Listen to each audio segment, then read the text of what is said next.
Baik, selamat siang. Perkenalkan, nama saya Fernando Gregory Selahi dari kelas 2 Akuntansi A. Pada video kali ini saya akan menjelaskan tentang analisis tingkat kesehatan kinerja keuangan perusahaan terhadap upaya mencegah financial distress dengan menggunakan metode Almonsi Score pada PT Surya Pratasena Plantation. Bersuatu pendahuluan, ada latar belakang. Perusahaan merupakan suatu organisasi yang orientasi utamanya adalah mendapatkan profit yang maksimal. Namun untuk mencapai tujuan tersebut, perusahaan mengalami faktor penghambat baik itu dari dalam maupun luar perusahaan. Manajemen perusahaan perlu menentukan strategi untuk mengatasi kendala tersebut agar profit perusahaan tersebut dapat stabil atau mengalami peningkatan.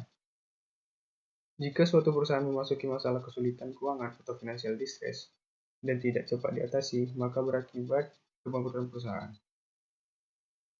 PT Surya Pratasena Plantation adalah perusahaan yang bergerak di bidang industri minyak kasar atau minyak makan dari nabati. Berikut adalah daftar laba rugi PT Surya Pratasena Plantation dari tahun 2016 sampai 2019. Bisa dilihat dari tabel. Perumusan masalah. Bagaimana penerapan metode Almonsi Score dalam mengukur tingkat kesehatan kinerja keuangan PT Surya Pratasena Plantation terhadap upaya mencegah financial distress? Batasan masalah ada dua. Yang pertama, peneliti ini dilakukan berdasarkan data dari laporan keuangan tahunan dari PT Surya Pratasena Plantation. Yang kedua, metode analisis yang digunakan metode Almonsi Score. Tujuan. Adapun tujuan dari penelitian ini adalah untuk mengukur tingkat kesehatan kinerja keuangan PT Surya Pratasena Plantation terhadap upaya mencegah financial distress. Manfaat ada 4. Yang pertama, bagi PT Surya Pratasena Plantation. Yang kedua, bagi masyarakat umum. Yang ketiga, bagi penulis. Yang keempat, bagi peneliti selanjutnya. Metode penelitian yang digunakan ada dua. Yang pertama, metode analisis data. Yang kedua, wawancara. Sistematika penulisan di bab 1 pendahuluan, bab 2 tinjauan pustaka, bab 3 metodologi penelitian, yang keempat, bab 4 pembahasan, yang bab 5 penutup. Kita masuk ke bab 2 kajian pustaka.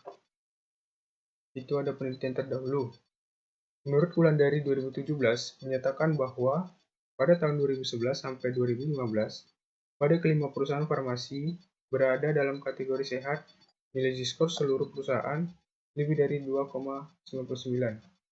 Selanjutnya, dari kelima perusahaan farmasi yang dianalisis PT TBK pada tahun 2011, 2013, dan 2014, menggunakan nilai skor paling tinggi yaitu sebesar 8,45, 6,3, dan 5,93.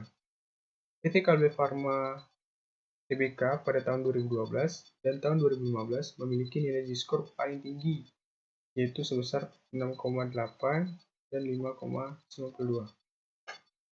Senjaya 2018 yang menyatakan bahwa PT Astra Argo Lestari Tbk pada tahun 2013 dan 2014 diprediksi dalam kondisi yang sehat, dan PT Perusahaan Perkebunan London Sumatera Utara Tbk pada tahun 2013 sampai 2015 diprediksi dalam kondisi yang sehat, sedangkan PT Sinar Mas Argo Research and Technology pada tahun 2013, 2014, 2015 diprediksi dalam kondisi rawan bangkrut, dan PT Sampurna Argo Tbk pada tahun 2013 dan 2014 diprediksi dalam kondisi rawan bangkrut.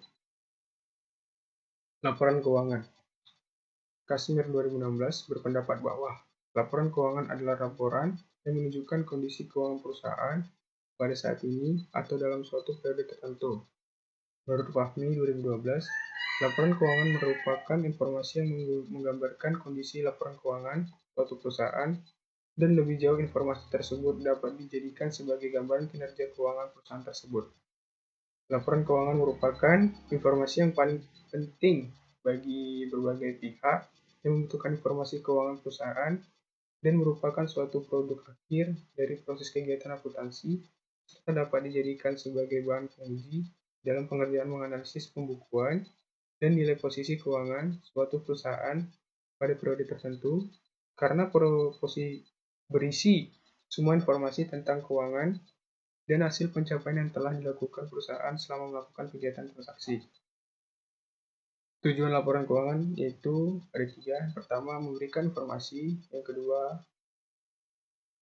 terdapat bahan evaluasi. Yang ketiga, menjadi alat bertanggung jawab. Tingkat kesehatan perusahaan. Kesehatan perusahaan menggambarkan bagaimana kondisi keuangan perusahaan. Pengukuran tingkat kesehatan perusahaan merupakan suatu cara yang tepat untuk membantu kita dalam memberikan asumsi terhadap suatu perusahaan. Hasil pengukuran tersebut, pemilik dan pihak-pihak yang berkepentingan yang berada di dalam perusahaan dapat mengambil keputusan yang tepat untuk perusahaan tersebut. Kebangkrutan.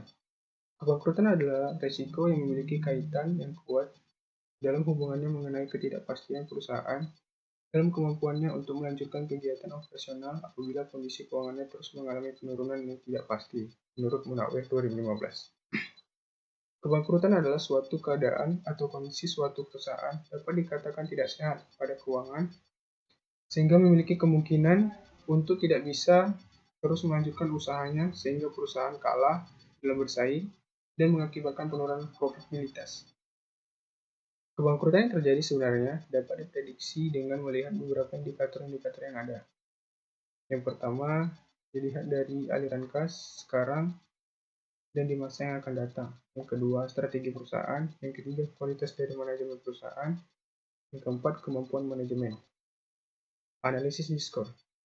Analisis diskor adalah suatu metode yang digunakan untuk memprediksi kondisi perusahaan, apakah dalam keadaan sehat atau tidak, dan juga menunjukkan kinerja perusahaan yang sekaligus merefleksikan prospek perusahaan di masa yang akan datang. Alma menggunakan 5 rasio keuangan untuk memprediksi kebangkrutan suatu perusahaan. Yang pertama, net working capital to total asset. Yang kedua, retained earning to total asset. Yang ketiga, earning before interest and tax to total asset. Yang keempat, market value of equity to book value of debt. Yang kelima, sales to total asset. Model Alman modifikasi dibuat dengan lebih sederhana dengan penghapusan salah satu unsur penilaian. Dapat dilihat pada tabel dan kriteria yang ditetapkan untuk menilai kondisi perusahaan tersebut. Next, kita masuk ke bab 3, metodologi penelitian. Sejarah singkat. Salah satu upaya pemerintah untuk membangun usaha perkebunan yaitu pola perkebunan inti rakyat trans. Dalam rangka menunjang program serta kebijakan pemerintah tersebut, maka berdirilah PT Surya Bratasena Plantation di Kabupaten Pelalawan yang bergerak di bidang perkebunan kelapa sawit dan kemudian mengolahnya menjadi minyak kelapa sawit mentah atau CPO. PT Surya Bratasena Plantation didirikan pada tahun 1988 dengan jenis usaha PMDN atau penanaman modal dalam negeri dan berpola perkebunan inti rakyat Trans PBSN atau perkebunan besar swasta nasional. Visi dan misi. PT Surya Bratasena Plantation mempunyai visi yaitu untuk menjadi perusahaan perkebunan agribisnis dan produktif, inovatif, tanggung jawab, dan mampu tumbuh dalam bersaing global. Misinya itu untuk menjadikan perusahaan perkebunan yang berwawasan lingkungan, unggul dan pengembangan teknologi dan sumber daya manusia, dan dapat memberikan kontribusi untuk kemakmuran di pengembangan bangsa. Jenis penelitian. Ini menggunakan metode deskriptif dengan pendekatan kuantitatif. Teknik pengumpulan data yang digunakan dengan melakukan penelitian perpustakaan dan dokumentasi. Populasi dan sampel. Populasi dalam penelitian ini adalah PT Surya Bratasena Plantation. Laporan keuangan selama periode penelitian dan tersedia data tentang variabel yang tidak diteliti. Jenis dan sumber data. Jenisnya itu metode deskriptif, sumber data, dan penelitian ini menggunakan sumber data sekunder yaitu berupa bukti, catatan, laporan historis yang diperoleh dari staf keuangan atau pihak dalam PT Surya Bratasena Plantation. Teknik analisis data. Analisis data yang digunakan dalam penelitian ini adalah analisis data yang kuantitatif, yaitu suatu teknik analisis data dengan menggunakan perhitungan angka dari laporan keuangan, lalu menghitung beberapa rasio keuangan perusahaan, dan dianalisis dengan menggunakan formula yang telah ditemukan oleh Alman. Mungkin cukup sekian video penjelasan dari saya. Apabila ada salah kata, saya mohon maaf. Saya akhiri, selamat siang.